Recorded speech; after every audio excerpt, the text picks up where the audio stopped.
Hello, everyone, and thank you for coming to my session today on tips and tricks on using the new Query API in Power Automate. My name is Ashley Moose, and I'm a principal business consultant here at Blackbaud on our success engineering team, working with often professional services, helping to connect Power Automate to any of our Sky API-enabled solutions. All right, so we're going to go through a little bit today of, just understanding a little bit more about the options that are available in the query connectors within Power Automate. Most everything I'm discussing is still applicable if you were to just be using the query API itself, but I'm really going to kind of focus it more to what is relevant for the Power Automate connectors. So we have two Power Automate connectors for query. There's FENXT query and RENXT query.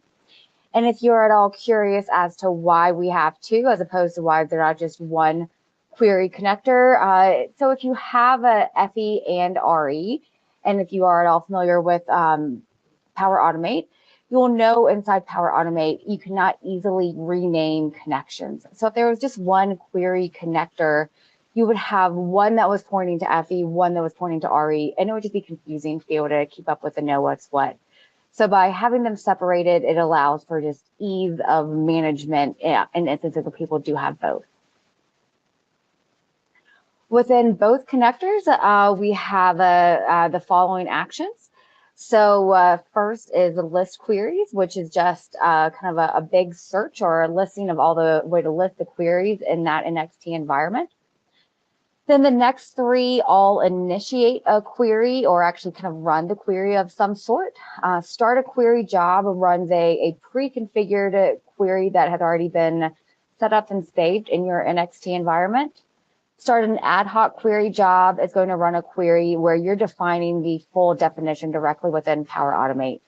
So the criteria, the output, the sort, you can have a big JSON element showing what all of those fields should be.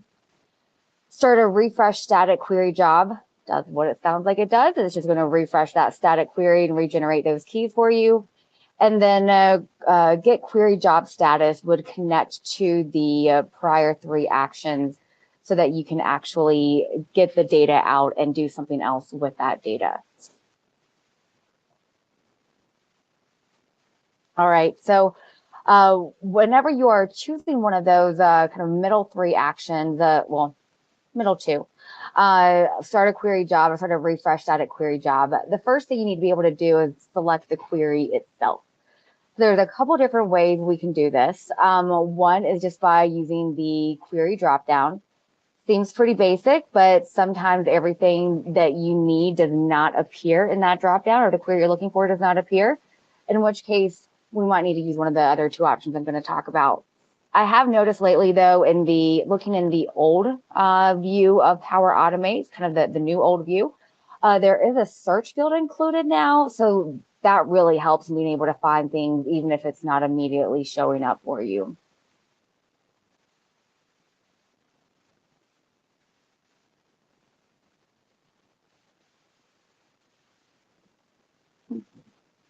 Well, trying to go to the next slide here.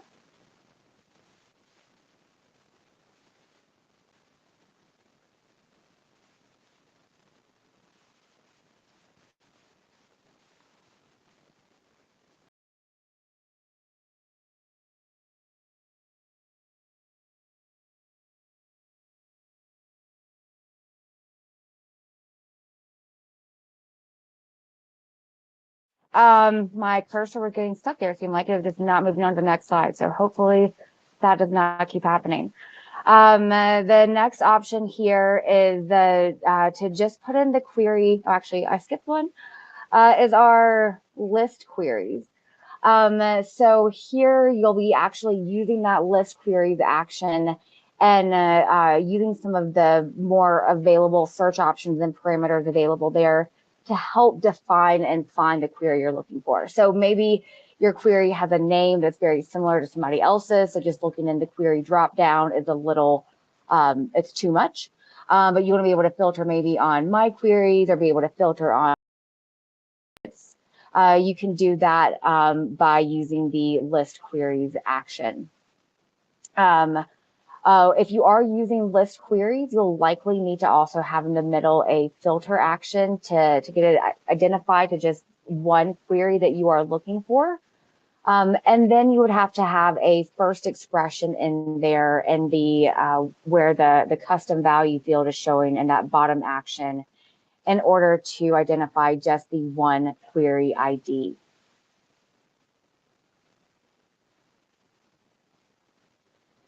And on the last option here is just pulling the query ID directly and then putting that into the query field using that same use custom value option. So here you would open up a saved query in your environment, go to copy link and then copy link to query. And then if you paste that value out into a notepad document, you'll see a URL, and then within that URL, after query ID equals and before the ampersand, you're gonna be able to find that query ID. And then you can just populate that value directly into your query parameter there. Okay, so now let's talk a little bit about some of the other parameters that are available for the post query execution job by ID.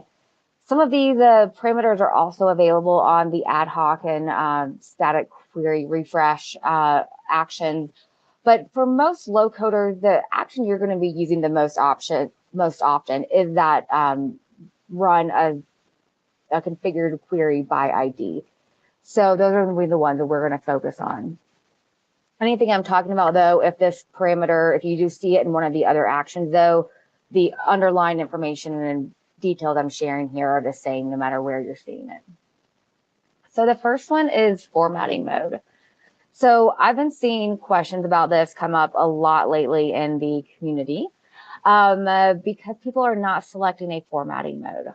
So the big thing to take out of what formatting mode you should choose is likely either export or UI.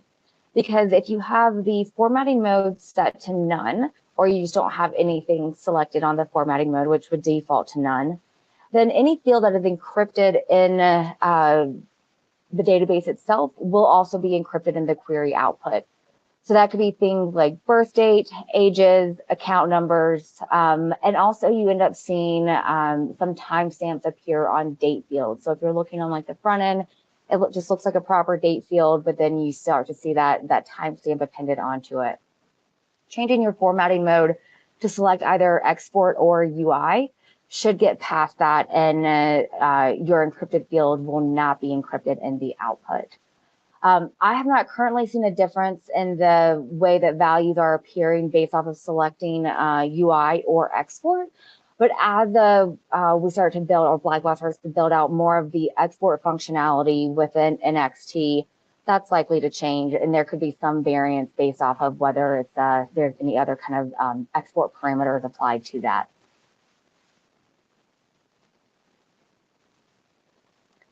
Okay, and then the SQL generation mode. So the SQL generation mode is really defining whether you have this additional field called the Q rec ID, kind of the query record ID included in that output. The query record ID is really the system record ID of that specific record type. So say I'm running a constituent query, that is going to be the system record ID of my constituent record. It is something that, it can be useful to have that in there, but if you're also already outputting the system record ID in one of your output fields, choosing the SQL generation mode as export might be beneficial to just limit the overall amount of data that is coming into that query. There can be scenarios too, though, where that field, kind of the root node or the root field, does not have system record ID available as one of the fields, such as appeal. And so there, if I were to use perhaps query for my SQL generation mode, then I could actually include that system record ID in my output, which would enable me to be able to do a few other things with those records once I get that data out. And then last is the output format. So in terms of the output format, we have options between CSV, JSON, and JSON-L. CSV is just going to be a comma-separated value file, similar to what you would open up into an Excel file. That is really good for use in reporting scenarios, whether you're taking that data into something like Power BI, or if you're just grabbing that file and attaching it to maybe an email and sending out like a notification or weekly email of whatever criteria you come up with. JSON is going to be a JSON array. So this is the output language of Power Automate. So whenever you're using your query, because you're going to need to be doing something else with that data inside Power Automate, most likely you want to choose your output language or output format as JSON. JSON-L is a JSON lines. So there, each line is output as an individual JSON object, which really just kind of looks like a comma-separated value text file, but each line is encapsulated in curly brackets. I have not currently encountered a scenario where it's particularly helpful in Power Automate or even outside of Power Automate. I'm sure someone will at some point. But in the meantime, I would say most likely stick with CSV or JSON. And if you're curious at all what the JSON-L looks like, I did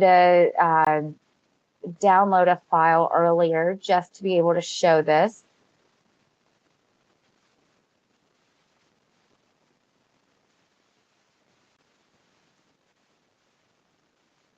So here we have the JSON-L file.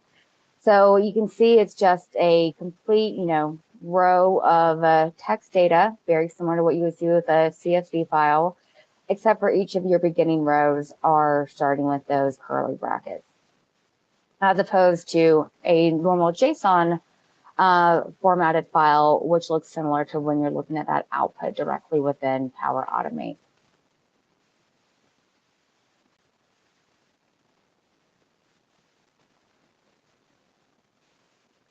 All right, so that said, whenever you are choosing CSV as your output, there is a known limit to be aware of due to the overall amount of size of the data that can be output. This is a Power Automate limit, not a Blackbaud or query limit, but it is still a limit that you might run into depending on how large your query is. So if you ever see this error over on the right appear, this cannot write more bytes to the buffer than the configured maximum buffer size, it's because your query is too large for what Power Automate can handle. So the limits here are you have the message size is 100 megabytes without chunking or 1 gigabyte with chunking.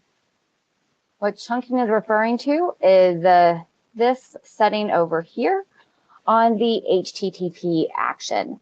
So what that allows is Power Automate to split that data up and then be able to re-put it together after it's got everything brought back into the flow. So allow chunking does allow files to be able to come in over that 100 megabyte limit. It is also worth noting that the 100 megabyte and 1 gigabyte limits, that is looking at the overall output size once the data is inside Power Automate. So if you were to download a file and it showed as, say, 80 megabytes, it's possible you could still be getting this error if you did not have chunking on, because there's additional encoding and data that's getting added to the overall request here before it goes in, or actually comes into Power Automate. So your actual file size likely needs to be a little bit lower than that 100 megabyte or 1 gigabyte limit. Allowing chunking allows it to go up a pretty good bit, though. If you do still run into that error, though, then you just need to create a smaller query or set it up into separate chunks. So, the first option would be, do you actually need all of the columns in the query output? If not, eliminate any of those and try to download it again or run it and download it again. If you're still getting the error, though, then you just need to split the query into smaller subsets. How you do that is going to depend really on the type of record that query is. If it was, a constituent query, though, an easy way I might do it is just splitting up by last name. Like last name begins with A through M, or last name begins with N through Z. Set those up in two separate queries, and then you can recombine everything once you get all of that data into Power Automate. Okay. A couple other things to consider. Should you be using the query API, or should you be using your get list endpoint? So, it kind of depends on what you're doing. If you are getting the data out for some reporting specific scenario, chances are using query API is going to be your best way to go. If you know, though, that you are going to need to do something else with that data inside Power Automate, or you're trying to build out some additional automation of some sort, starting with your get list endpoints is usually the way to go. Get list endpoints do have the record limit of 5,000 records, but you can get around that using the do until loop, so you can still get everything out that you need to. You also don't have to pre-configure anything inside RE or FE in order to get to the needed data. So typically what I say is to start with the get list endpoints, and then if and when I identify that either a field that I need is not currently available in the endpoint, but I know I can get to it via query, or I come up to a scenario that is particularly clunky, then I'll start considering or moving over to query API.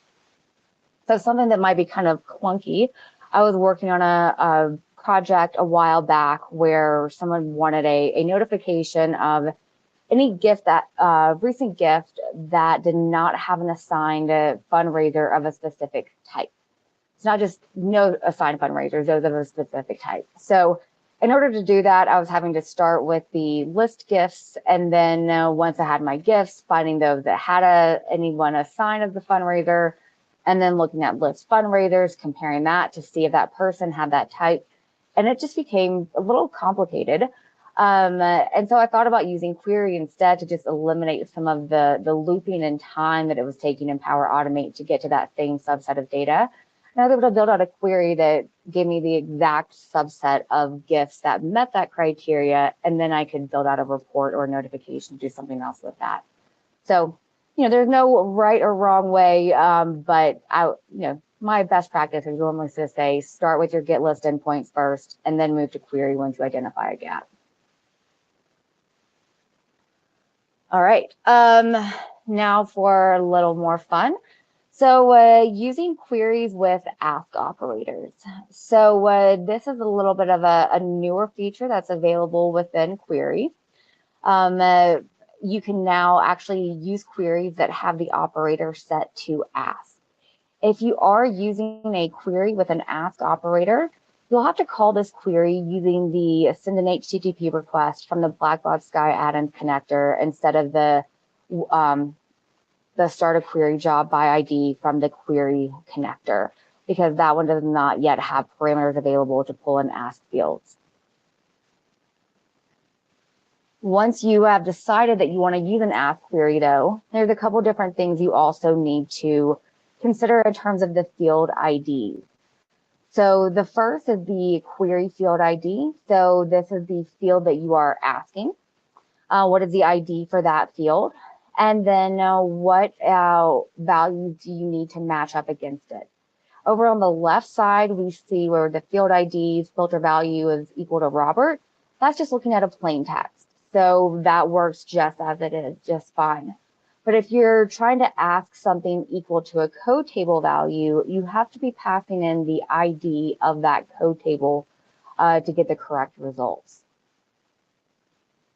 So let's do a quick demo so I can show you where looking at this could be helpful and give you some ideas.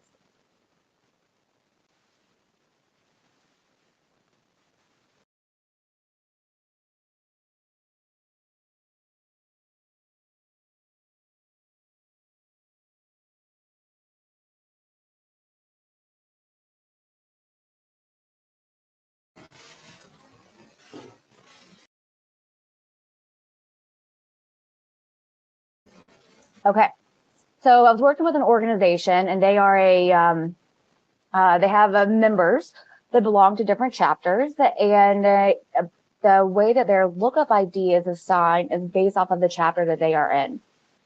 So whenever they're bringing in new members, we needed a way to sequentially identify what the next available lookup ID was for a specific chapter, which is recorded for that constituent as an attribute. So the way that I thought of doing this was through running a query, and in there we could have it set to that specific chapter, sort by the lookup IDs, find the next available one, and then just add one. So if we take a look at what this query actually looks like, we have this active chapter attribute is currently in with an ask operator. Our output is just the constituent ID, and just for spot checking, I did have the attribute value going in there as well.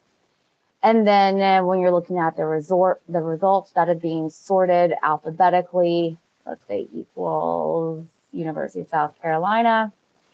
And then whenever we get the output of this into something like Power Automate, I would just grab this first record here, 9975, add one, which would be 9976. Now, in order to figure out what is needed for my ask criteria, the easiest way to do this is to first change it to not be asked so that you can see what your query field ID is. So once you have that changed, you can copy your query JSON. And then if you paste this into a notepad document and check your query field here, I see my query field ID is 656. So if I was choosing something like last name as my filter instead, that would have a different query field ID. So then whenever I'm setting up my Power Automate flow, I'm able to build out the overall body ask here. So I'm saying this is an HTTP request instead of the built-in action. And I can then pass in that query field ID of 656. Since this is referring to a code table value as my filter though, I also have to figure out what the ID is of, in the example I just showed, what would have been University of South Carolina. So within the API endpoints, and this is in query, there's a newer endpoint called get lookup values. I've already run this over here, but going back up to the top for the parameters, here I can pass through what my query field ID is. So again, in our instance of 656, since this is an attribute, it also has an additional unique ID. Some fields do not have this, some do. But I can see here again from looking at my JSON that came out of that defined query, my unique ID was 150. So I know I do have one in this scenario. So I can pass that through. And then in the output, I'm getting things like the ID and the description for all of those code table values. So what I then have to do is define, okay, I know my new member is for the University of South Carolina, match that up and supply the ID for use in my flow. So I have another an HTTP request job at the beginning here, basically showing exactly what I was showing in the developer portal. That then it gets parsed out, and then I filter out that data to say, give me the description that is equal to the name of my my attribute, University of South Carolina. And then using another first expression, so then I'm only getting one result back from that data, I choose my ID, and then I can pass that ID directly into my query parameter here. And then that can change each time for each different member that is coming through here, so I can know what the next available output is for that member.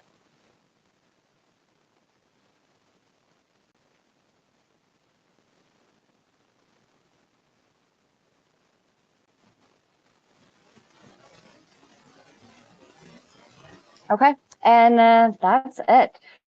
So I do have a few resources shared out here, and this should be available for you to download from the docs section in next to chat or next to messages. Here, just a few links to like what are the fields that are encrypted in FE and RE. So what are the ones you need to worry about for that formatting mode? Links to other community posts where I've shared the templates on using the query connectors with both getting your output in CSV or JSON. And then also a link out to Power Automate's limits on automated, scheduled, and instant flows. So if you want more information about that 100 megabyte or 1 gigabyte limit, that's going to be the place to go. All right. I do see some questions over here. And let me just run through. Haley, can the connector access static queries and run them so they are refreshed? Yes, it can. I can use just the generated refresh static queries action. I think it can even run the start a query job by ID action, can access the static queries, but definitely the additional static query action can. Fishal, where can I read more about the query rec ID? I would say download what I have shared out there. I don't know that there's much other information that's currently available, but I also don't know, it kind of depends on what other questions you have as to what resources might be useful. It again is just the system record ID of that record that is your main query type. So constituent appeal can be the system record ID of constituent or appeal.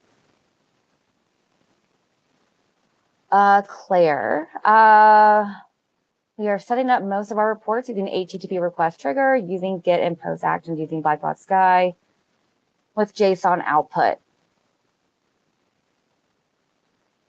Will this mean our data is encrypted? So your data will be encrypted depending upon what formatting option you choose. So if you choose the formatting option of none, yes, your data will be encrypted in the output. If you choose an option of export or UI, then it will appear the same way you actually see it in the front end.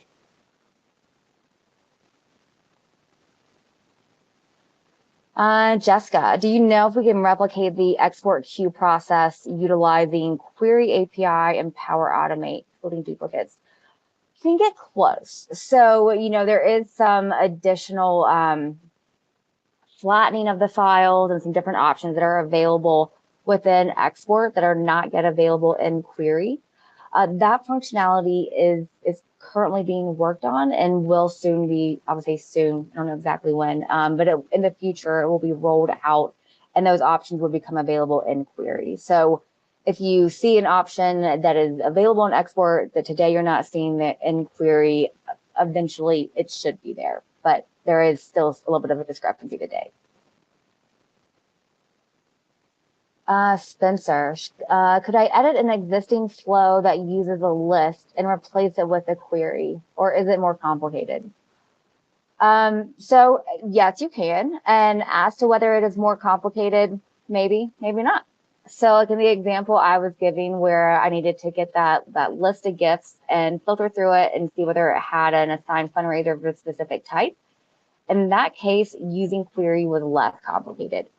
But there are some scenarios where using query would be more complicated, especially if you're already taking an existing flow that works well and trying to append into it and make that work. So it just kind of depends on the use case. But absolutely, if you are running into a roadblock with the list action that you currently have, exploring and trying to bring in a query instead very well could solve your issue. And Haley, can we access more than one query in a single flow? Absolutely. So there's a couple different ways you could do that. You could use a parallel branches within the flow. So each parallel branch is running its own query, getting those query results, and then moving on to whatever else when they've all completed. Or you can just, call a query, have it run, get the results, and then move on to the next query.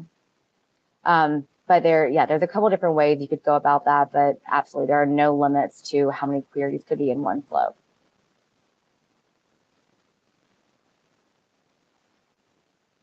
All right, well, I think those are all the questions I'm seeing in the Q&A at least.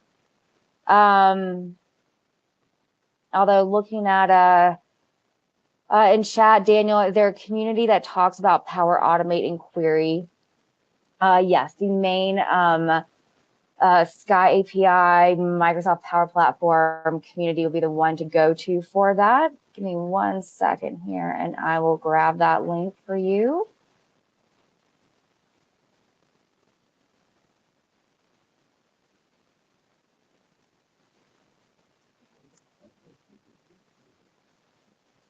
Okay, there we go. And Lydia, I don't know exactly where they will be available, but we will be getting the information either tomorrow or after BBW Days has completed as to where we can find all of these recordings. So anything that you've seen on BBW Days will be available later to be determined where that will be.